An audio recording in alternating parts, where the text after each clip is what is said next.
Queen Elizabeth I, the Virgin Queen. Her image was a masterpiece of political genius. After the bloody reigns of her father and sister, she emerged as a symbol of purity, a monarch married to England. Her portraits depict her almost as a saint, draped in white and gold, her crown shining with pearls, the emblem of chastity.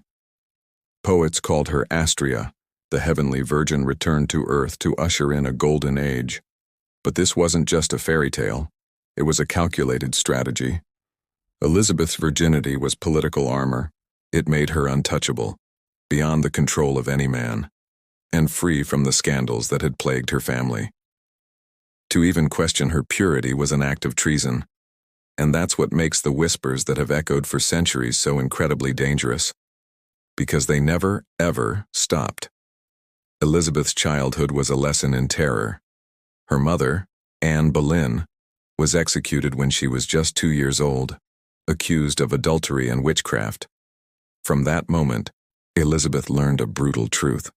For a woman in power, love could be a death sentence. When she ascended the throne, she made a vow never to marry, never to be owned. But within the shadowed corridors of her palaces, courtiers whispered that her oath of chastity wasn't just a political move. They said it was a shield, hiding a wound that had never truly healed. Then he walked into her court, Robert Dudley, and everyone saw it. The unguarded glances, the way his name lingered on her lips.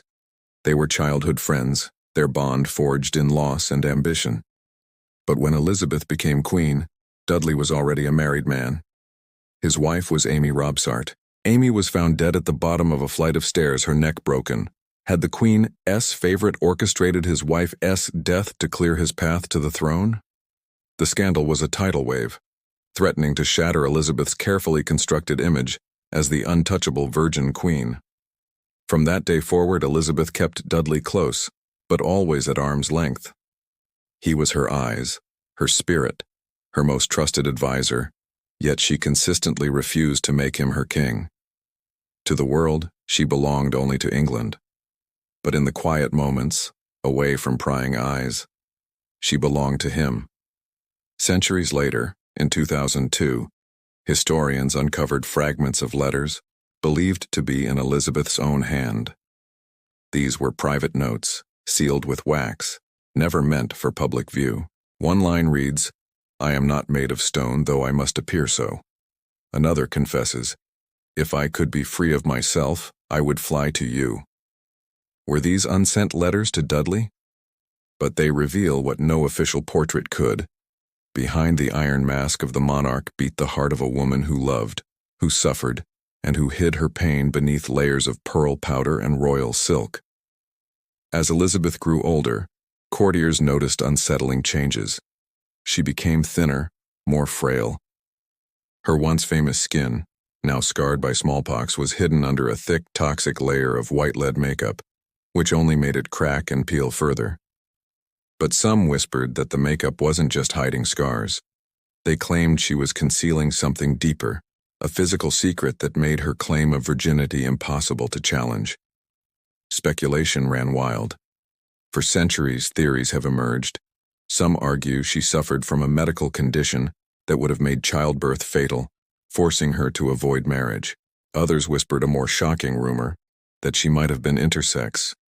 This theory, born from her absolute refusal to marry and her obsession with privacy, has never been proven.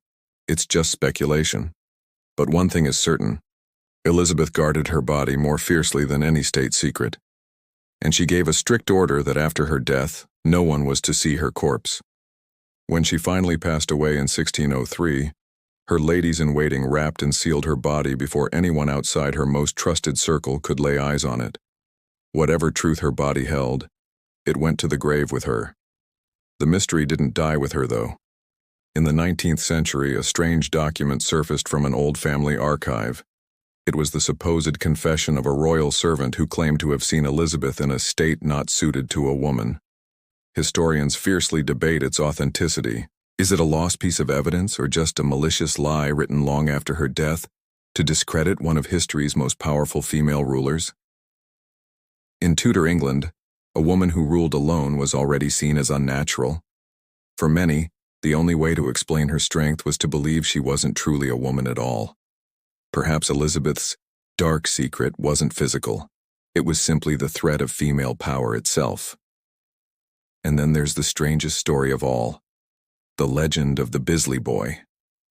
This bizarre tale claims that the real Princess Elizabeth died suddenly as a child while staying at Bisley Manor.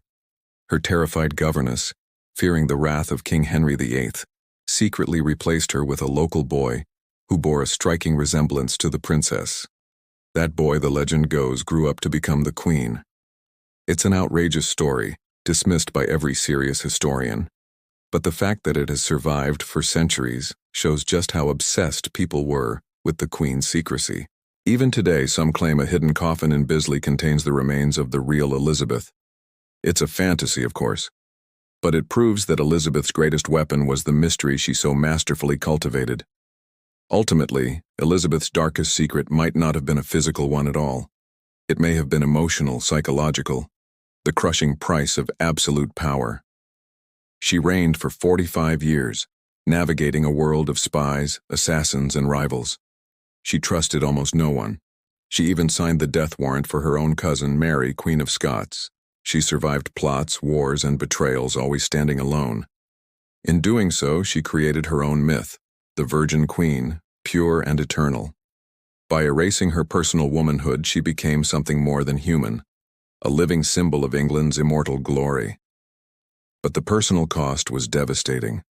Her final years were haunted by insomnia, melancholy, and a morbid obsession with mirrors.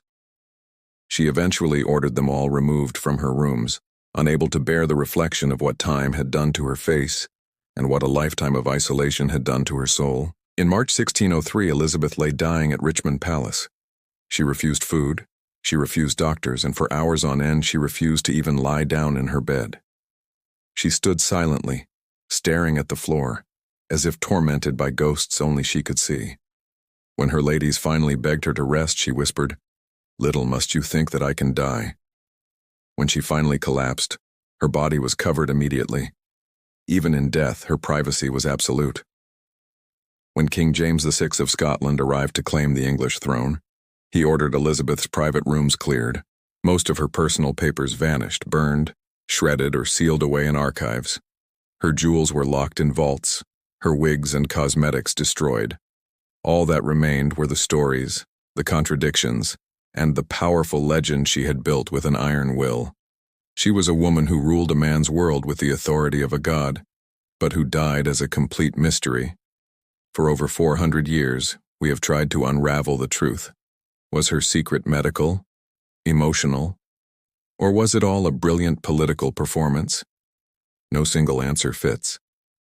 And perhaps that is exactly what she intended. The darkest secret of Queen Elizabeth. I may not have been a secret at all, but a masterfully crafted illusion. She understood something profound about power. That mystery is often more compelling than truth. By hiding her private self, she made her public persona immortal. Her virginity, her solitude, her divine perfection, all part of a performance that has captivated us for centuries. And it still works. All this time later, we're still here asking, who was she really? Perhaps the greatest secret of the Virgin Queen is that she made us all believe there was one. Thank you so much for watching. If you enjoyed this journey into one of history's greatest mysteries, don't forget to like, subscribe, and hit that notification bell for more stories like this. See you next time.